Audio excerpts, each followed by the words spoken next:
Vecna seems completely unstoppable, but he's not. There are plenty of characters who could destroy him in a fight, and today we're ranking them all, from the hardest fights to the easiest kills. And trust me, the final one will leave you speechless. Let's start with something that's gonna sound crazy, but hear me out. Some of the most effective attacks against Vecna didn't come from people with supernatural abilities. They came from regular humans who just happened to be in the right place at the right time with the right weapons. Now I know that sounds insane. This is Vecna we're talking about. The guy who can snap people's necks with his mind and control an entire alternate dimension. How could normal people possibly hurt him? But that's exactly the point. Vecna's biggest weakness isn't his psychic abilities, it's his arrogance. He's so focused on his mental manipulation and his grand plans for destroying Hawkins that he completely underestimates physical threats. There was a moment from Season 4 that was legendary. Vecna's body is already on fire thanks to Robin and Steve's Molotov cocktails. He's psychically engaged elsewhere so he can't defend himself, and Nancy steps up with a sawed-off shotgun. And she doesn't just shoot once. She unloads multiple blasts directly into his chest, sending him crashing out of the house in absolute agony. Think about that. Nancy Wheeler, with zero supernatural abilities, using nothing but a shotgun and perfect timing, managed to inflict damage so severe that Vecna, this ancient, supposedly invincible entity, went flying out of a window.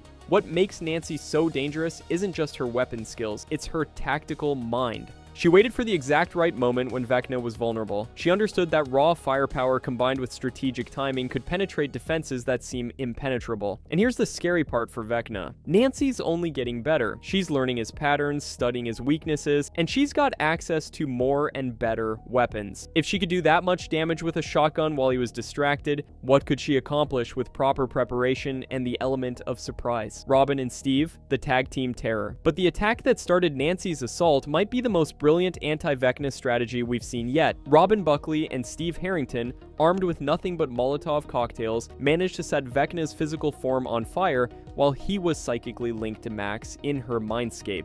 This is genius-level tactical thinking. They recognize that Vecna's greatest strength, his ability to fight on multiple planes simultaneously, is also his biggest weakness. When he's mentally engaged, his physical body becomes vulnerable, and they exploited that vulnerability perfectly. Simple improvised weapons, everyday materials turned into effective anti-Vecna warfare. Fire damage that forced him to retreat and left him open for Nancy's finishing moves. What makes Robin and Steve so effective isn't their individual combat skills. It's their teamwork and their willingness to use unconventional tactics. They're not trying to out-psychic a psychic master, they're playing a completely different game. But here's the problem with all these physical attacks against Vecna. They're missing something crucial that only the psychic fighters understand. Something that makes all the difference between temporary damage and permanent victory. Because while fire and bullets and survival skills can hurt Vecna's body, they can't touch what makes him truly dangerous. His mind, his connection to the upside down, his ability to regenerate and return stronger than before. And that's exactly why our next group of fighters is so much more terrifying to him. Here's where things get really interesting.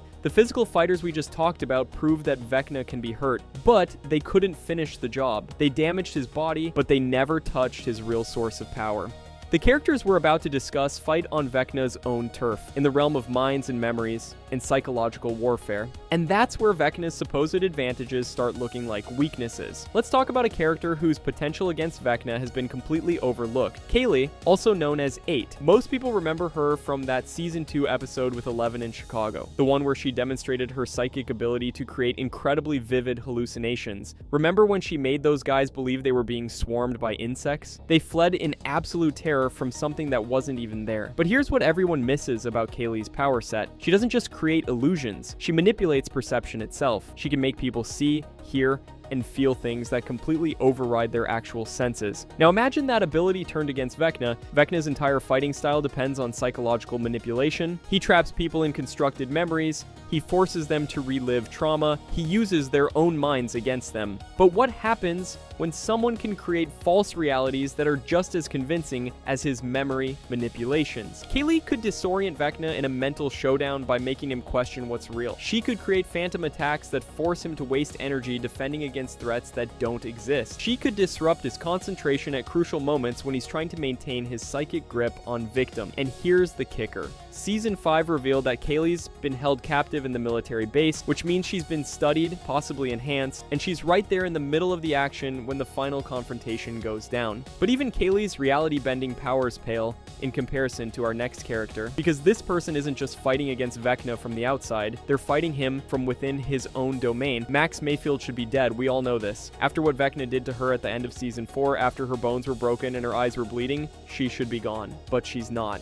And Season 5 just revealed something that changes everything about her potential role in Vecna's downfall. In that incredible scene where Max appears to Holly Wheeler in the foggy forest, we learn that Max has been conscious and aware inside Vecna's mindscape this entire time. She's been trapped in something called Camazotz, which is essentially Vecna's memory realm, but she's been learning, studying, understanding how his mental empire actually works. Think about what this means. Max isn't just a victim who survived Vecna's attack. She's a prisoner of war who's been conducting reconnaissance behind enemy lines. She knows his psychological landscape from the inside. She's seen his memories, his fears, his weaknesses from perspectives that no external fighter could ever access, and she's not passive. That scene shows her actively trying to escape through a portal tied to her past trauma. She's not waiting to be rescued, she's planning her own breakout. But here's the terrifying part for Vecna. Max's presence inside his mindscape represents a constant threat. She's like a virus in his system. Her unyielding spirit, her refusal to be broken, her intimate knowledge of his mental architecture, all of that could be used to sabotage him from within. Imagine Max corrupting Vecna's constructed realities from the inside. Imagine her turning his own memory manipulation against him. Imagine her finding the psychological kill switches that could collapse his entire mental empire. She's not just trapped in there, she's becoming a weapon, but even Max's incredible inside knowledge can't compare to what our next character brings to the table, because this person has something that neither Kaylee nor Max possess, a direct psychic connection to Vecna that goes both ways, and that connection is about to become the key to everything. You think you know Will Byers, kid who got trapped in the Upside Down, the victim who spent seasons being possessed and manipulated and used as Vecna's spy. But Season 5 just revealed that Will isn't a victim anymore. He's become something else entirely, something that should absolutely terrify Vecna. Will Byers, the Psychic Awakening. That scene in Season 5 where Will taps into his newly unlocked psychic abilities is one of the most important moments in the entire series, and most people completely missed what it actually means. Picture the setup. Will's at the military base with Mike, Lucas, and Robin. Demogorgons are attacking, people are dying.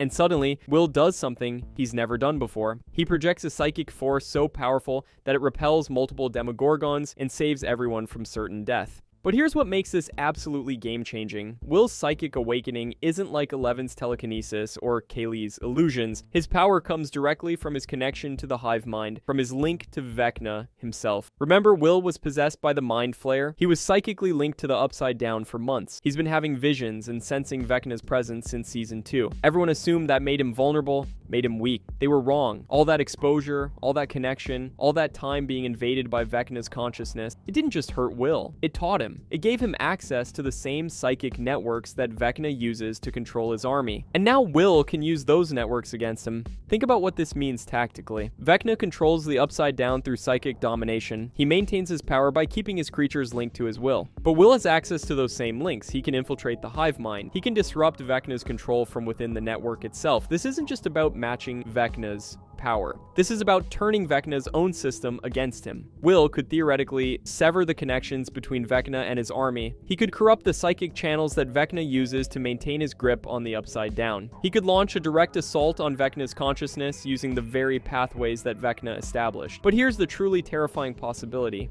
What if Will's connection runs even deeper than we realize? What if his time being possessed didn't just give him access to Vecna's network, but actually made him a part of it? What if Will has been unconsciously absorbing Vecna's knowledge, his memories, his techniques this whole time? That would make Will not just a powerful psychic fighter, but someone who understands Vecna's psychology and tactics from the inside. Someone who could predict his moves, counter his strategies, and exploit weaknesses that only an insider would know. Will Byers isn't just awakening to his own power, he's awakening to power that was shaped by direct contact with Vecna himself, and that makes him uniquely suited to destroy the monster that created him. But Will's incredible potential is nothing compared to our number one pick, because this character didn't just hurt Vecna or disrupt his plans or threaten his network. This character absolutely destroyed him in direct combat, and here's why that changes everything about how the final battle is going to play out. 11. The inevitable. Victor. Let's get one thing straight right away. When people talk about who can kill Vecna, they always mention 11, but they usually underestimate just how completely she dominated him in their Season 4 confrontation. This wasn't a close fight. This wasn't 11 barely escaping or getting lucky. This was 11 systematically dismantling Vecna in his own domain using powers that he couldn't match or counter. Picture that final psychic battle. Vecna pulls 11 into this surreal mindscape thinking he's going to finish her off the same way he's been killing everyone else. He's confident, he's prepared, he's in his element. And 11 proceeds to absolutely wreck him. She uses her telekinetic powers to bind him with vines, turning his own upside-down environment against him. She hurls him through the walls of his precious Krill house like he weighs nothing. She demonstrates raw psychic strength that makes all of his psychological manipulation look weak and pathetic. But what makes this victory so significant isn't just the power difference. It's what it reveals about their fundamental mismatch as opponents. Vecna's entire fighting style is based on psychological dominance. He wins by breaking people's minds, by forcing them to relive trauma, by making them give up hope. He's a manipulator who uses emotional warfare to achieve physical victory. 11 fights with pure, focused intention. She doesn't get lost in psychological games. She doesn't fall for emotional manipulation. When she decides to fight, she fights. Direct, overwhelming, unstoppable force. And Vecna has absolutely no answer for that approach. Think about every other character on this list. Hopper, Nancy, Robin, and Steve can hurt Vecna's body, but they can't reach his mind. Kaylee and Max can fight him mentally, but they don't have enough raw power to overwhelm his defenses. Will has a connection to Vecna's network, but he's still learning to use his abilities. 11 has everything.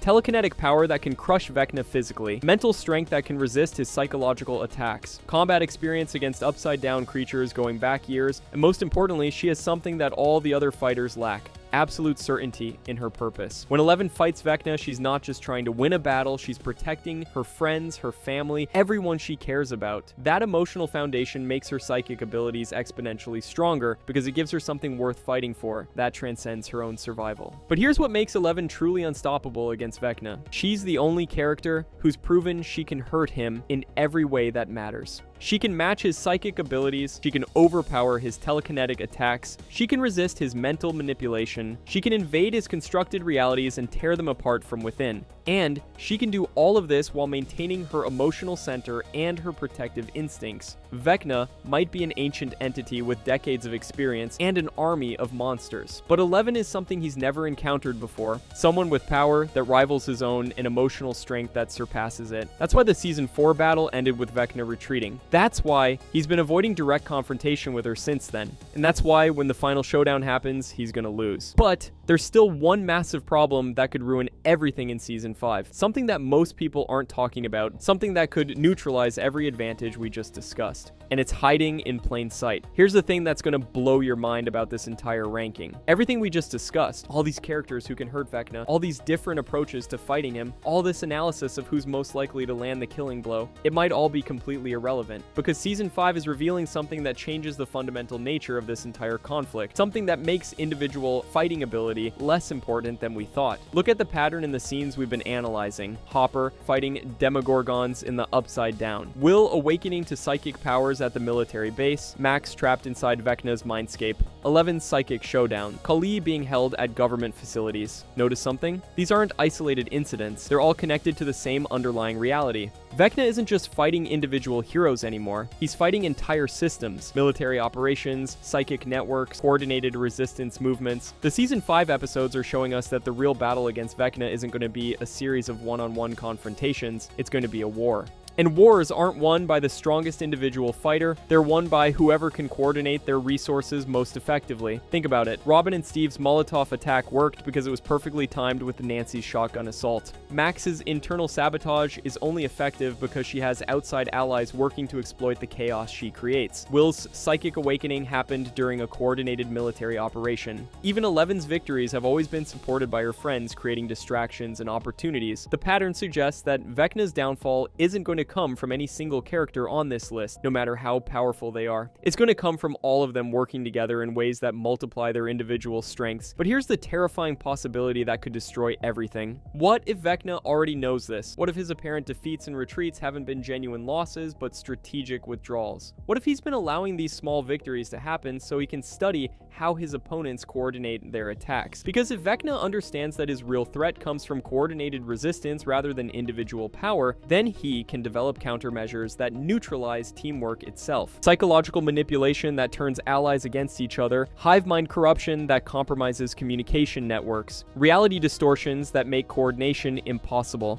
And that's exactly why the next episodes of Stranger Things might completely upend this entire ranking, because the character who ends up delivering the killing blow might not be the strongest fighter or the most powerful psychic. It might be whoever can hold the team together when Vecna tries to tear them apart. That could be Eleven with her protective instincts. It could be Will with his inside knowledge of Vecna's tactics. It could be Max with her understanding of his psychological methods. It could even be one of the non-powered fighters who provides the crucial support that keeps the psychic warriors functional. Or it could be someone we haven't even considered yet, someone whose real contribution to Vecna's defeat hasn't been revealed. The only thing we know for certain is this: Vecna's reign of terror is ending. The question isn't whether he'll be defeated. The question is, which combination of heroes is going to make it happen? And based on everything we've seen so far, that combination is going to be absolutely epic. Drop your Vecna death predictions below and subscribe for Season 5 breakdowns.